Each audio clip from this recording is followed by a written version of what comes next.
Bismillahirrahmanirrahim. Wa ishtaratu aidan qudratu taslimi fala yasihu bai'u abik wa dhalin wa mausub. Wa ishtaratu, dan disyaratkan aidan demikian juga qudratu taslimihi, mudah di dalam serah terima benda yang diperjualbelikan. Yang dimaksud qudrah di sini maksudnya muqabilnya ta'assur, bukan muqabilnya ta'adzur. Di qudrah itu kalau mestinya muqabil ta'adzur berarti tidak mungkin atau mungkin. Tetapi di sini adalah mudah, muqabilnya ta'assur atau maksur, yakni maisurut taslim wa tasallum. Dan disyaratkan mudah di dalam serah terima benda yang diperjualbelikan. Fala yasihu bai'u abikin, maka tidak sah menjual budak yang keluar tidak diketahui, keluar minggat, ya begitu, keluar tanpa seizin tuannya. Wadolin, dan benda atau hewan yang hilang. Wa maghsubin, dan benda yang digosok. Li ghairi qadirin, dijual kepada selain orang yang mampu. Alantizaihi, untuk mengambilnya. Wa kadza, demikian juga tidak sah menjual samaku birkah, ikan yang masih ada di kolamnya, syakka tahsiluhu, yang sulit untuk menangkapnya. Di antara syaratnya benda yang sah diperjualbelikan, benda tersebut harus mudah di dalam serah terima, yakni baik memungkinkan dengan mudah untuk menyerahkan mabek kepada mustari, dan mustari memungkinkan dengan mudah untuk menyerahkan saman kepada baik. Yang dimaksud taslim di sini menurut pendapat Imam Nawawi adalah tasallum yang penting. Artinya yang penting mustari dapat secara mudah untuk mengambil mabek, dan baik dapat secara mudah untuk memperoleh samannya.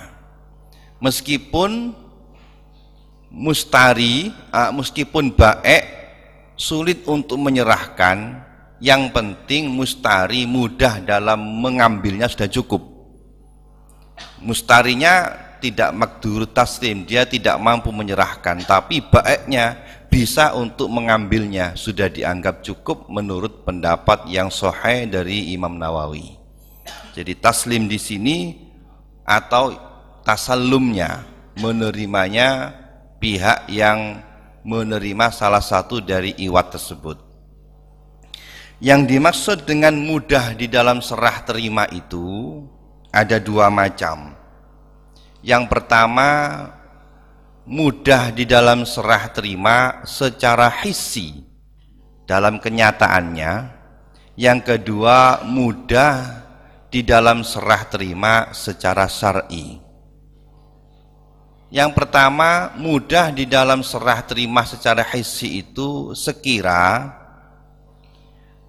barang yang dijual itu dengan gampang diambil oleh mustari tanpa membutuhkan katsiru mu'nah, biaya yang besar, atau kabiru masyaqqah yang besar.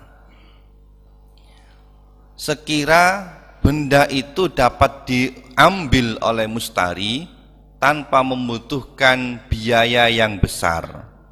Kalau membutuhkan biaya yang besar, maka dianggap tidak makdur taslim. Untuk mendapatkan barang yang diperjualbelikan itu, misalnya barangnya ada di Jakarta dan baik tidak mampu untuk menyerahkan barang itu, mustari mampu untuk mengambilnya tapi membutuhkan biaya yang besar untuk mengambilnya. Sekira barangnya sudah maklum, diketahui sebelumnya oleh mustari dan baik, kemudian dijual kepada mustari, tapi barangnya ada di Jakarta. Sepeda motor yang seminggu kemarin kamu lihat itu mau nggak kamu beli? Oh iya, tapi sekarang di Jakarta barangnya, bisa kamu ambil? Ya enggak apa-apa, saya ambil. Ongkos ngambil dari Jakarta ke sini tentu membutuhkan biaya, maka itu dianggap tidak maqdurut taslim.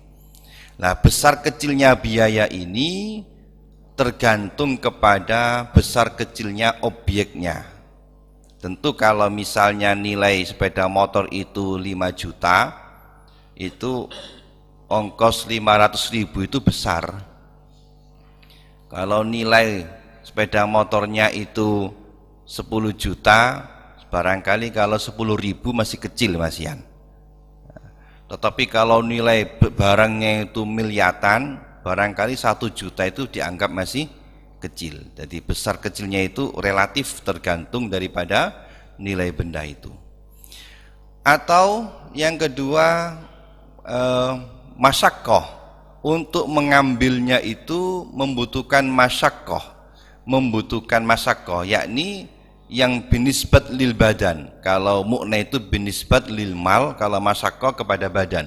Maksudnya untuk mengambilnya membutuhkan tenaga, di mana tenaga yang dibutuhkan untuk memperoleh mabe itu yuqabalu bi ujroh, sekiranya pantas untuk mendapatkan ujroh. Contoh seperti menjual ikan di dalam kolam, itu membutuhkan tenaga. Misalnya ikannya kelihatan, kolamnya besar, itu ikan lili yang di kolam itu yang ada tul warna putihnya itu saya jual sama kamu, tapi kamu ambil sendiri ikannya. Nah, untuk ngambil lili di kolam besar itu kan butuh usaha. Nah, usaha untuk mengambil itu butuh tenaga yang banyak, sekiranya dapat untuk mendapatkan ujroh, maka juga tidak boleh, tidak sah. Berbeda jika membutuhkan tenaga tetapi tidak masyaqqah, sekira ikannya itu ada di tempat yang sempit, yang kecil. Ya tentu kalau menjual ikan hidup itu harus ada media airnya. Nah, diwadahi misalnya pada timbo kecil itu. Nah, ikan lele ini asalkan airnya bening, kelihatan bendanya, dikatakan ikan lele yang ditimba ini saya jual sama kamu, silakan kamu ambil sendiri. Nah, kalau begitu sah, karena tidak butuh tenaga yang banyak untuk mengambilnya, tinggal opo sedikit sudah kena sudah. Tetapi kalau sekiranya membutuhkan masyaqqah yang mau tenaga yang banyak, maka hukumnya tidak sah, seperti menjual ikan di tempat penampungan kolam yang besar. Itu yang maqdurut taslim hissi. Jadi yang hissi itu sekira tidak membutuhkan biaya besar dan tidak membutuhkan tenaga yang banyak dalam menerima objek yang diperjualbelikan. Yang kedua ada lagi maqdurut taslim syar'i. Secara hissi, secara faktanya bisa diserah terimakan dengan mudah, tetapi untuk serah terima objek itu bertentangan dengan ketentuan hukum syar'i. Untuk serah terimanya itu bertentangan dengan ketentuan hukum syar'i.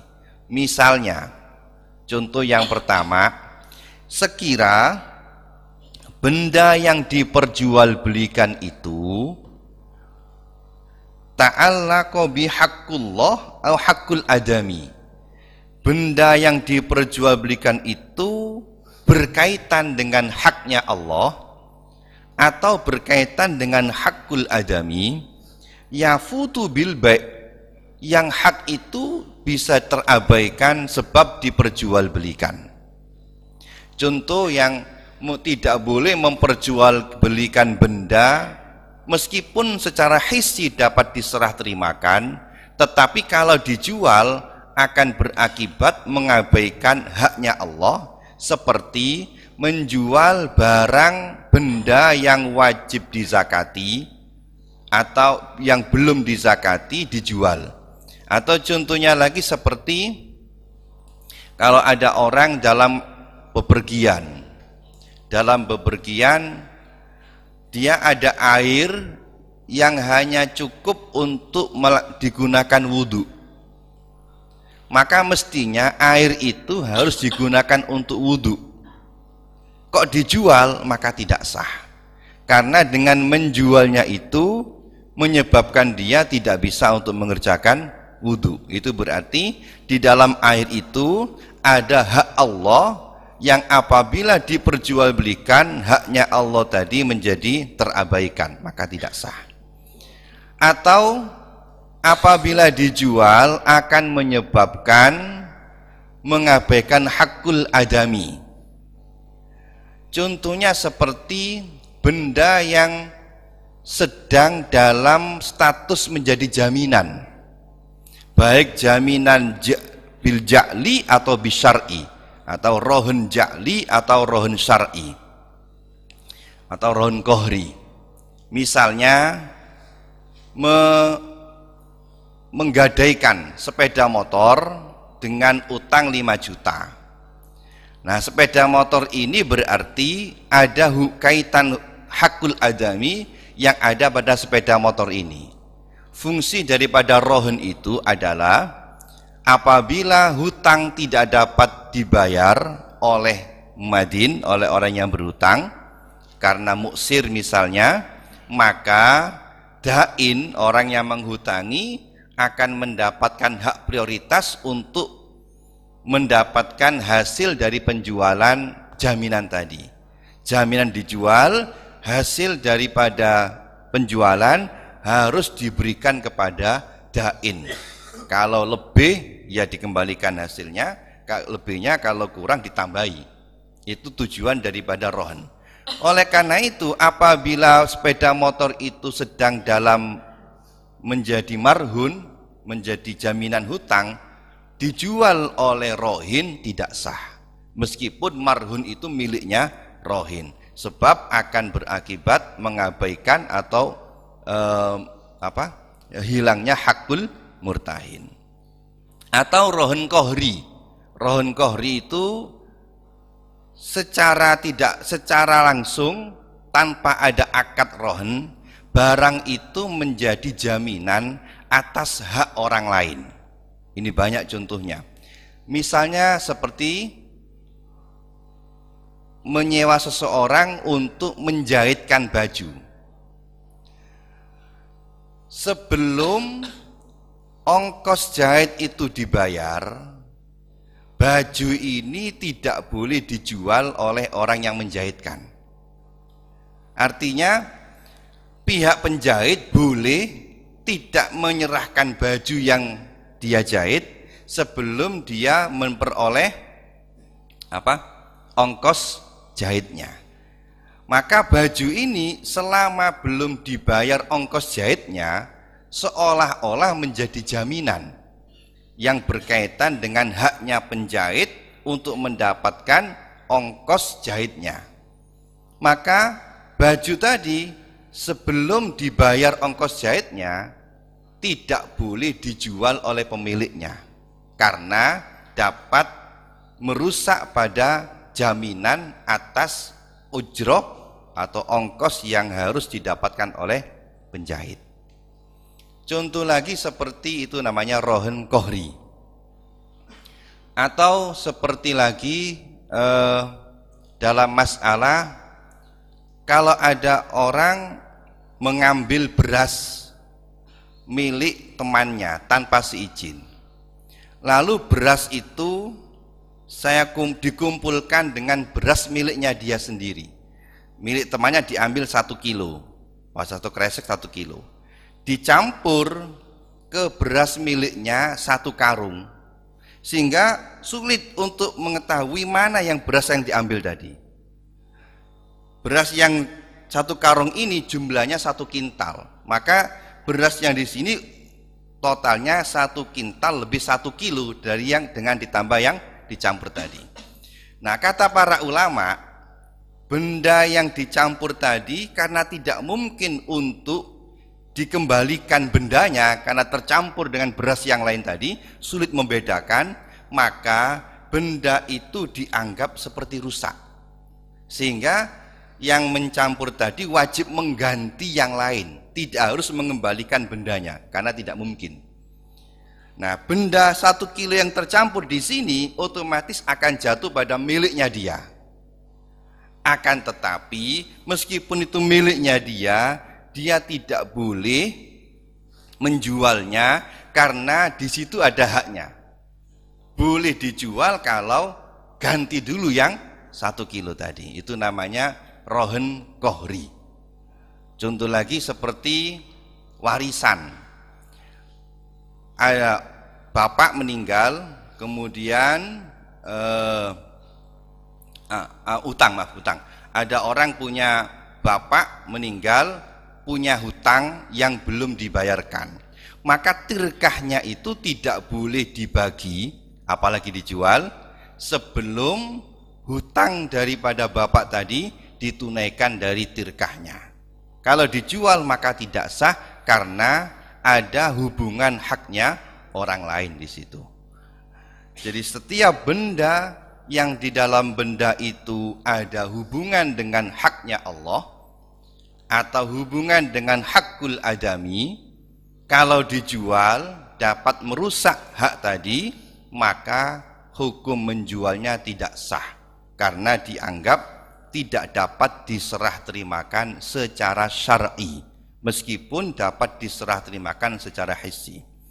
Yang kedua contohnya lagi termasuk yang tidak dapat diserah terimakan secara syar'i, sekira menyerahkan benda yang diperjualbelikan itu mengakibatkan hukum perbuatan yang diharamkan oleh Allah, seperti mengakibatkan idha'atul mal.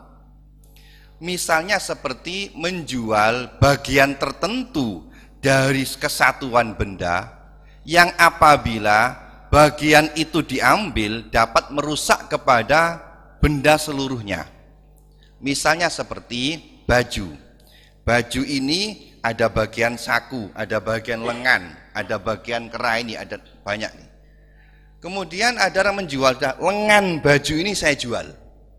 Saya sebutkan lengan baju ini saya jual. Tentu kalau saya jual lengan baju ini harus dipotong.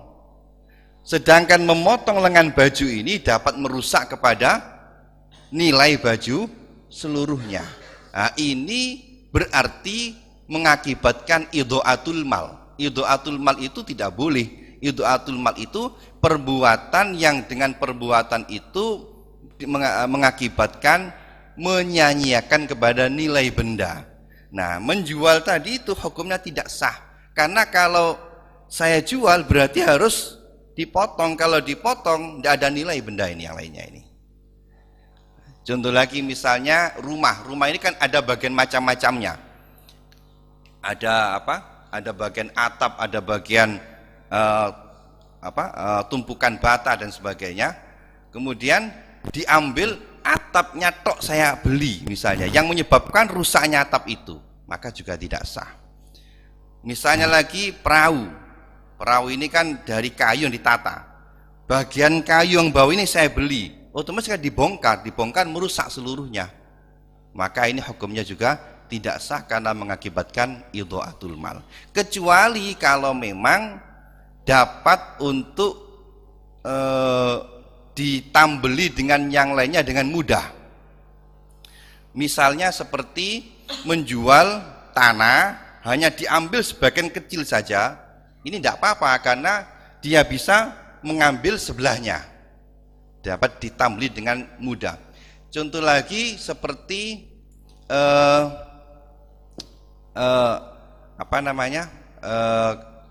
menjual khuf, hanya satu khuf saja, itu hukumnya sah karena dulu khuf itu bisa dijual satuan dan bisa untuk membuat dengan mudah khuf yang satunya lagi. Tapi kalau sandal yang pabrikan itu repot, tak bisa kalau sandal itu. Atau misalnya gampiak mungkin ya, itu masih bisa. Tetapi kalau misalnya dapat merusak pada seluruhnya maka tidak sah hukumnya. Berbeda kalau tidak merusak atau tidak mengurangi nilai seluruhnya, seperti ada kain yang panjang itu dijual 1 meter dipotong, maka tidak apa-apa karena nilainya tidak berkurang dan tidak merusak kepada yang sisanya. Jadi setiap intinya itu atul mal ya. iya itu atul mal. Karena ada sekarang cara kerja itu misalnya rumah, beli rumah terus rumah ini memang mau dibongkar. Iya. Ada nanti dijual kusennya saja, ada dijual gentengnya saja, ada dijual itu, kan itu tidak ada mana itu atul mal itu. Kalau anjurannya Atau suruh mobil, bongkar dulu. ada mobil misalnya Dipreteli. dipreteli itu semuanya, beli mesinnya aja, beli kursinya aja. Anjurannya di sini disuruh dipreteli dulu, baru dijual satuan-satuannya. Jadi Biasanya borongan mereka. Jadi beli misalnya apa? Beli kusenan itu semuanya, ya yang beli tadi itu yang bongkar. kalau anjurannya di kitab dikatakan caranya jangan dijual dengan juz'un muayyan. Jangan dijual ketika dalam melekat itu, bongkar dulu baru dijual satuan-satuannya. Khuruj daripada ya, supaya keluar makhrajnya itu ya. Iya, caranya begitu caranya. Tapi ilahnya di sini memang itu atul mal ya. Iya, Ilahnya itu atul mal. Kalau memang tidak ada itu atul mal berarti tidak apa-apa. tadur haul ilah kan ya. Iya. Salah satu juga contohnya tidak boleh itu seperti menjual cincin, ada batunya tok dijual, itu tidak sah karena menyebabkan kerangkanya ini tidak punya nilainya menjadi berkurang. Nah, caranya bagaimana? Caranya lepas dulu baru dijual, jangan dijual ketika melekat, itu caranya. Nah, jadi itu macam-macam maqdur taslim yang secara syar'i. Falesiu maka tidak sah menjual abik atau dol.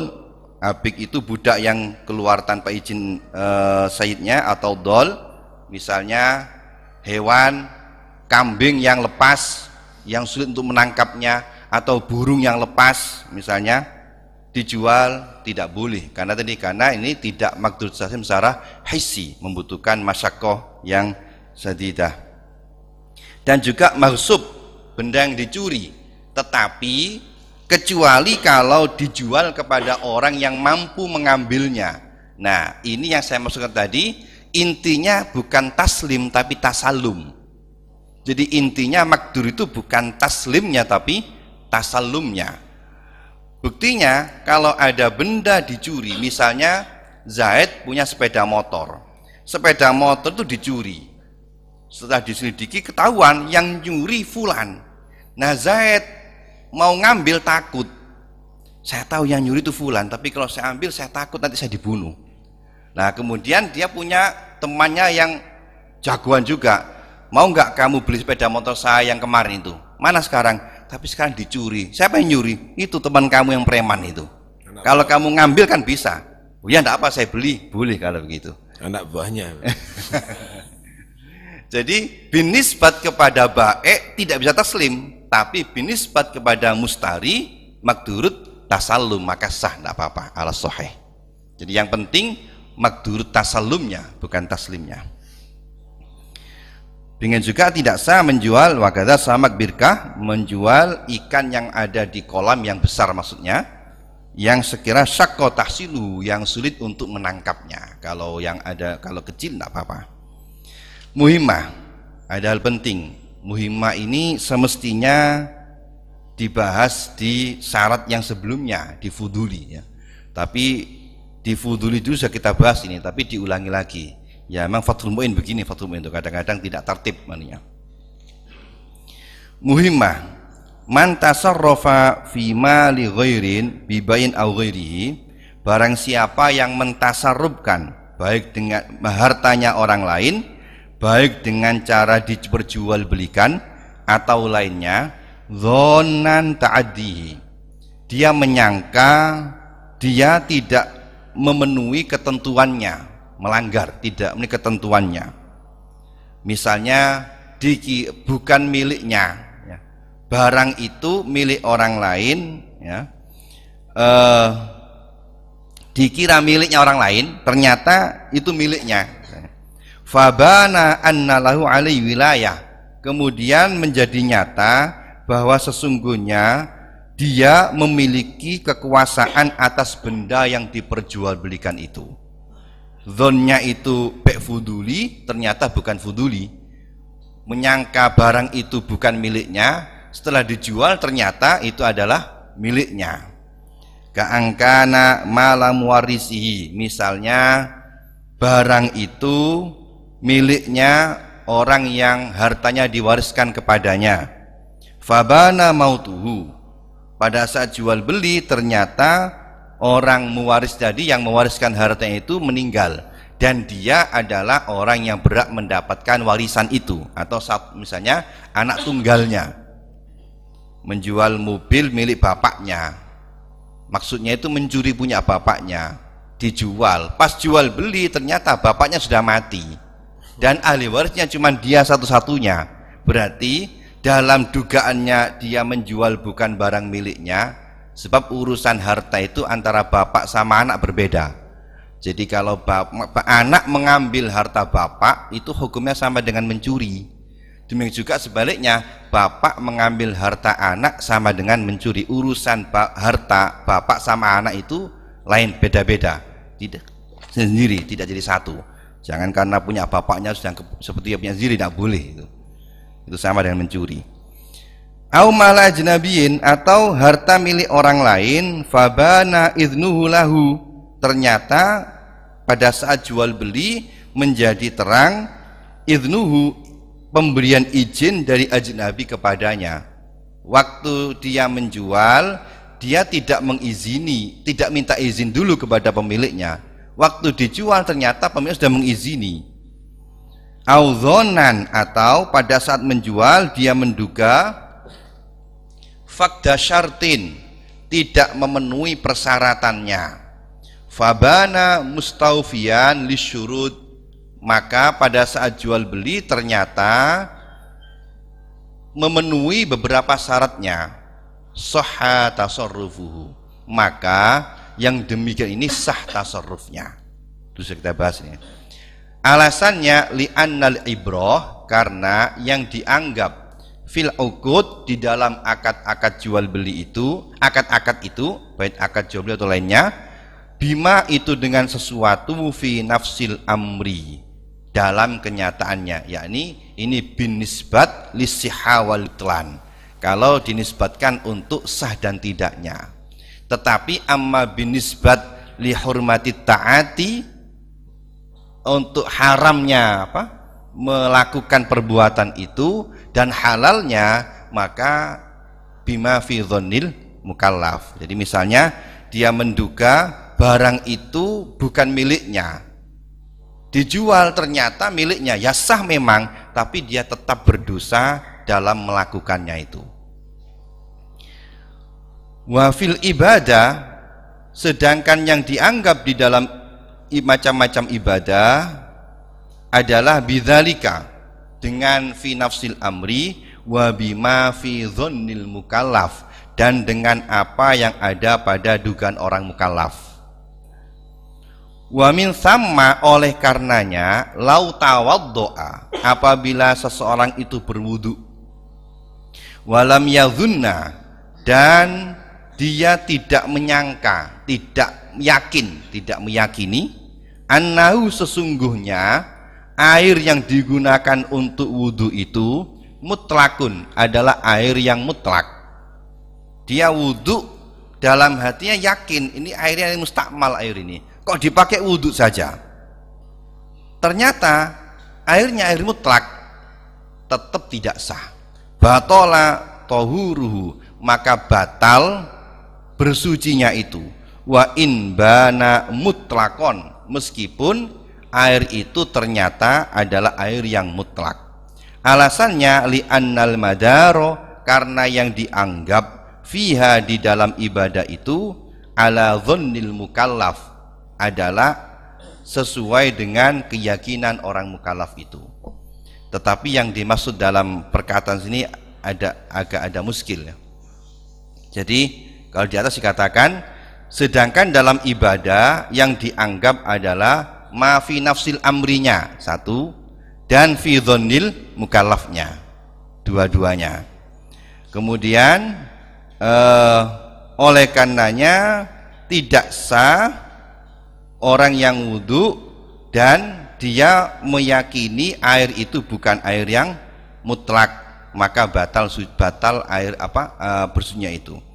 Yang kemarin katakan mestinya ada dua iktibar. Kalau bin nisbat li sukuti tolab itu adalah cukup bima fi dhonnil mukallaf, tapi kalau bin nisbat li sukutil qada harus bima fi nafsil amri wa bima fi dhonnil mukallaf. Adapun tidak sahnya wudu di sini disebabkan li adamil jazmi fin niyah, karena di salah satu syaratnya niat itu harus orang yang niat itu yakin atas apa yang dia niati.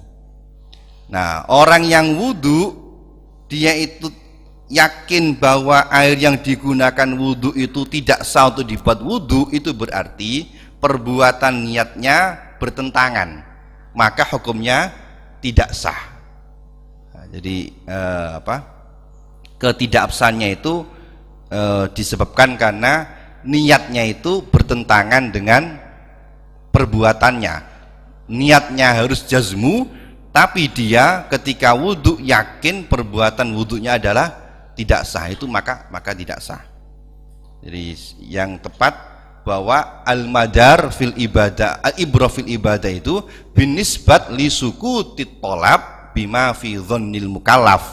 Misalnya kalau ada orang sholat dikira sudah menutup aurat atau dikira dia suci, kemudian dia sholat zuhur, asar baru dia sadar bahwa sholat zuhur tidak sah, maka dia tidak berdosa karena dianggap sudah mengerjakan zuhur ada, sebab dia yakin sholatnya adalah sah. Tapi dia wajib qadha karena mukhalafa bima fi nafsil amri, binisbat li sukuti qadha harus bima fi nafsil amri.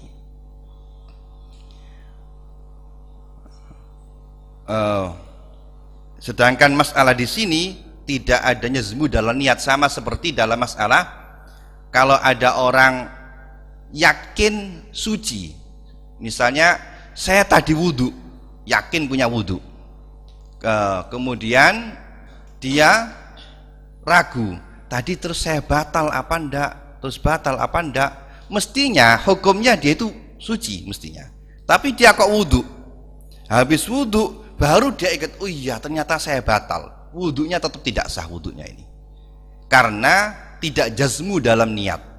Waktu dia wudhu dia ragu-ragu apakah dia itu batal atau tidak, maka tidak sah niatnya dan dia wajib mengulangi wudhu lagi.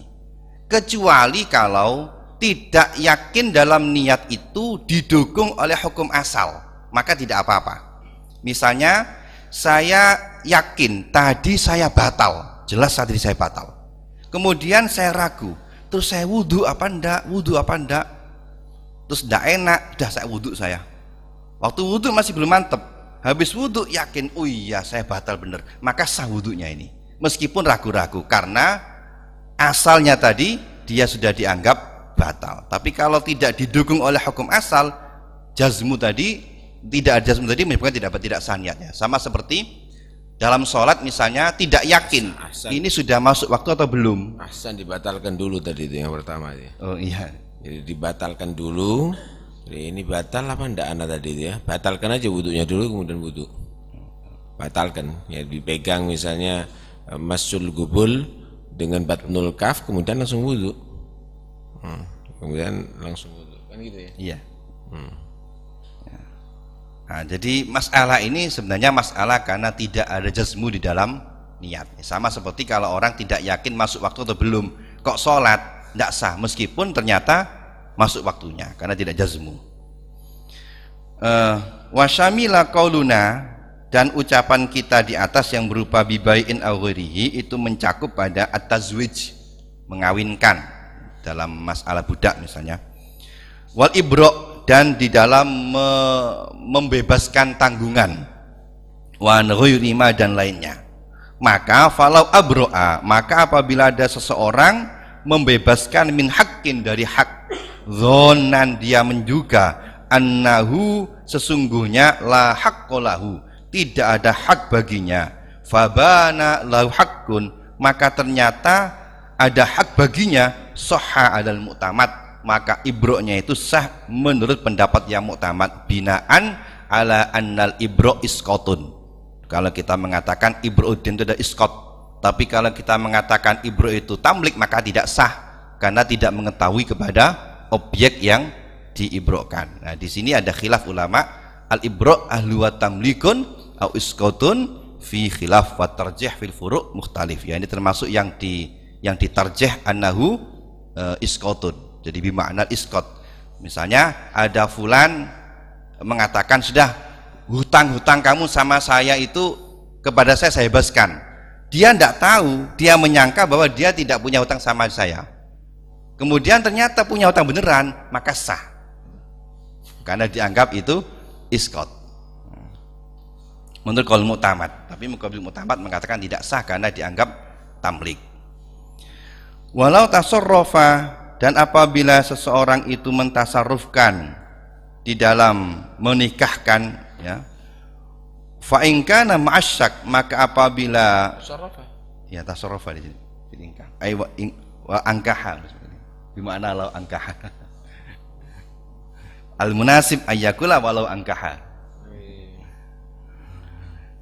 Fa in kana, apabila ada itu menikahkan itu ma'asyak, beserta ragu-ragu, fi wilayati nafsi, di dalam hak menjadi wali bagi dirinya, ragu ini saya jadi walinya atau bukan misalnya. Fabana waliyan, maka ternyata dia benar-benar menjadi walinya, laha bagi perempuan yang dinikahkan itu. Hina idzin, pada saat itu, sahha, maka sah akad nikahnya.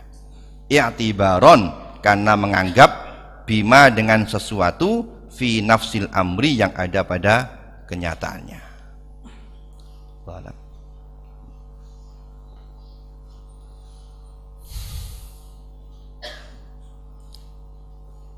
Ada perlu dibahas